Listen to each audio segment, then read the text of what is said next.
आपको ये याद है कि आपने कल क्या कपड़े पहने थे? व्हाट अबाउट पिछले साल? नहीं ना।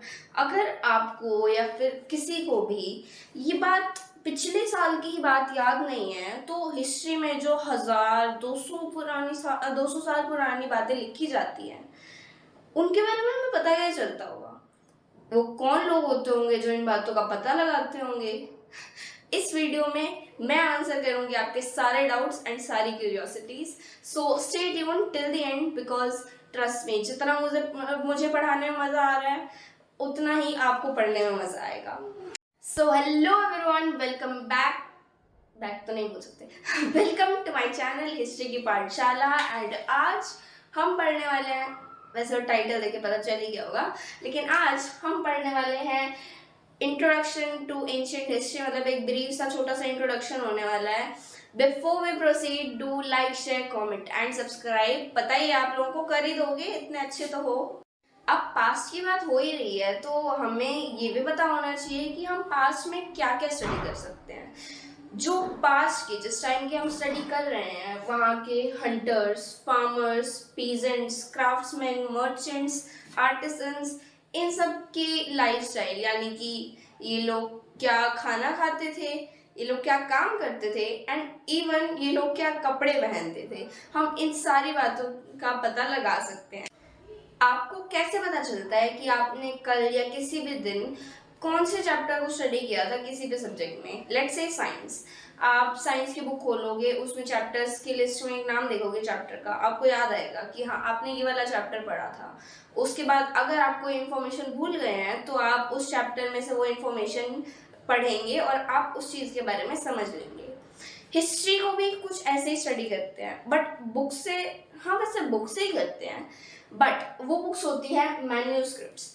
मैन्यूस्क्रिप्ट्स देखो, अब लैटिन में मैन्यू का मतलब होता है हैंड, तो मैन्यूस्क्रिप्ट्स का मतलब हो गया हैंड से लिखी हुई, मतलब हाथ से लिखी हुई वो राइटिंग्स जो लोग वैसे जनरली पेड़ की छाल, यानी कि ट्री की बाक एंड जो पाम ट्री की लीफ होती हैं उन पर लिखते थे। ठीक है, मैन्यूस्क्रिप्ट्स। अब देखो, अब वो तो होता है पेपर टाइप मटेरियल, क्योंकि उस टाइम पर पेपर तो इन्वेंट हुआ नहीं था, तो पेपर टाइप मटेरियल लीव्स भी ऐसी होती हैं, वो जल्दी फट सकती है और रुइन हो सकती हैं, बेसिकली स्पॉइल हो सकती हैं। तो अब उसके बाद अब किससे पढ़ें? मैन्यूस्क्रिप्ट्स तो डिस्ट्रॉय हो गई, तो भाई इंस्क्रिप्शंस भी तो अभी जिंदा है ना। इंस्क्रिप्शंस देखो, किंग्स ना बहुत बार अपने मेन को ऑर्डर देते थे कि मतलब उनकी राइटिंग्स लिखी जाएं हार्ड सरफेसेस पे, स्टोन सरफेसेस पे। जैसे किसी किंग की बैटल हुई थी तो वो उसमें जीत गए, अब ऑफ कोर्स हर कोई अपनी प्रेज ही करवाना चाहेगा और वो तो थे किंग, तो किंग्स अपनी बैटल्स के बारे में लिखवाते थे, उनका जो मतलब राजघराना था, उनके घर में क्या क्या था, महल में क्या क्या था, ये सब बातें वो इंस्क्रिप्शंस में लिखवाते थे। इंस्क्रिप्शंस और मैन्यूस्क्रिप्ट्स बेसिकली 3 लैंग्वेज में लिखी जाती थी। एक तो थी तमिल, एक संस्कृत और एक कॉमन लोगों की लैंग्वेज जो थी प्राकृत। हम इन सब चीज़ों की स्टडी, अगर इंस्क्रिप्शंस और मैन्यूस्क्रिप्ट्स अवेलेबल नहीं है तो हम इन सब की स्टडी कॉइन्स जो उस टाइम पे बने थे, कपड़े के सैंपल्स एंड ऑर्नामेंट्स जैसे कि ज्वेलरी हो गई और कोई डेकोरेशन की आइटम हो गई, इन सारी चीज़ों से हम पता लगा सकते हैं पास्ट के बारे में। अब हमें ये तो पता चल गया कि हम पास्ट में क्या स्टडी कर सकते हैं और पास्ट को किससे स्टडी कर सकते हैं, बट अब बात ये आती है कि ये स्टडी करता कौन है? कॉमन लोग तो स्टडी करते नहीं है, राइट?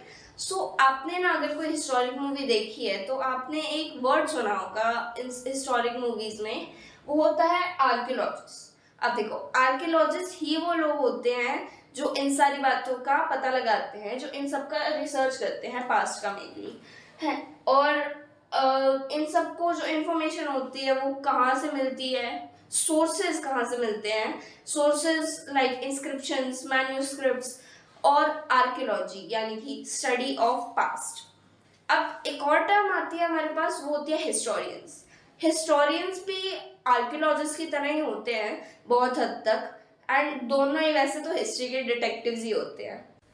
आपको पता है कि रिवॉल्ट ऑफ 1857 कौन से साल में हुआ था?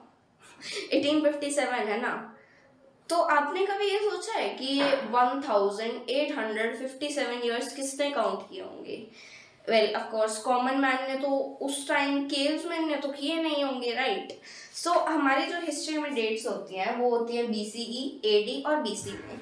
सो BCE स्टैंड करता है बिफोर करंट एरा के लिए। AD होता है एनो डोमिनी, जो लेटिन में होता है the year of the Lord, and lastly BC होता है बिफोर क्राइस्ट। क्राइस्ट? कौन क्राइस्ट?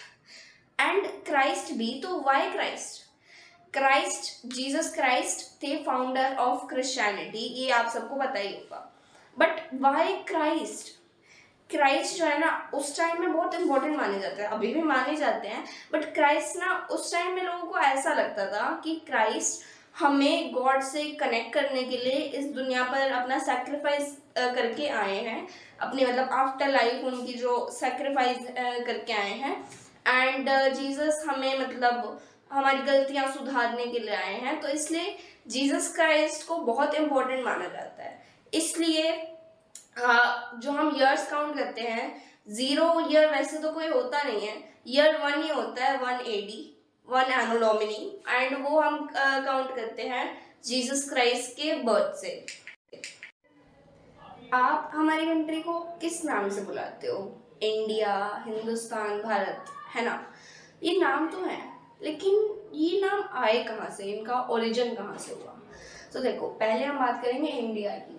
इंडिया जो नाम था वो ओरिजिनेट हुआ था इंडस रिवर से। अब इंडस रिवर क्यों, है ना? देखो, इंडिया जो है ना, इंडस रिवर इंडिया के बिल्कुल वेस्ट में है, लाइक राजस्थान साइड है। तो इंडस रिवर जो है ना वो बहुत इंपॉर्टेंट रोल प्ले करता था। इंडिया जो एक सब कॉन्टिनेंट था, सब कॉन्टिनेंट क्या होता है?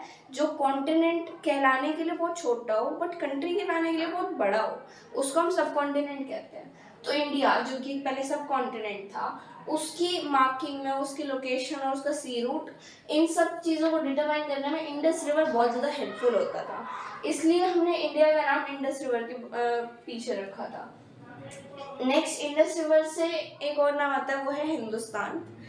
हिंदुस्तान मतलब ये नाम रखा था ईरानियंस और ग्रीक्स ने मेनली। 500 ईयर्स अगो ईरानियंस और ग्रीक्स आए थे हमारी कंट्री में, और वो मतलब उनके एक्सेंट में इंडस रिवर को इंडूस बोलते थे, तो इंडूस का स्थान हिंदुस्तान। ठीक है, अब नेक्स्ट टाइम हम बात करते हैं Bharat.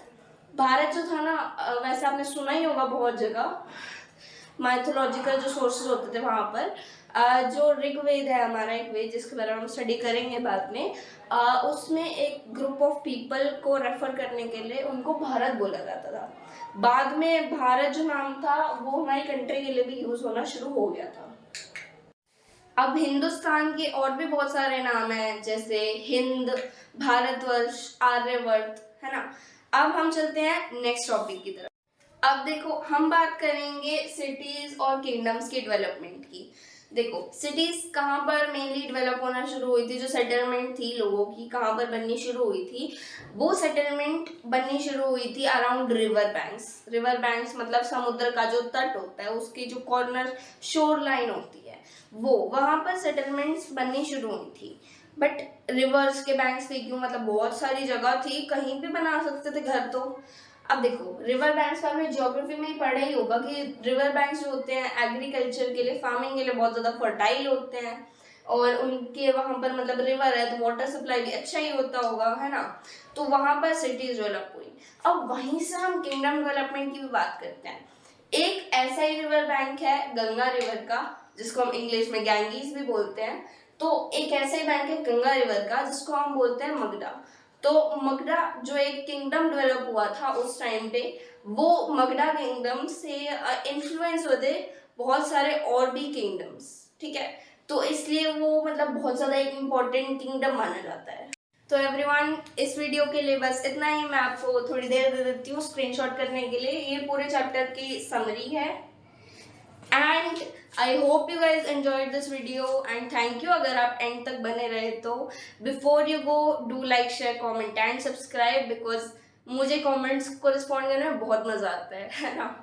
And stay tuned, every Sunday I will upload a new video. तब तक के लिए बाय।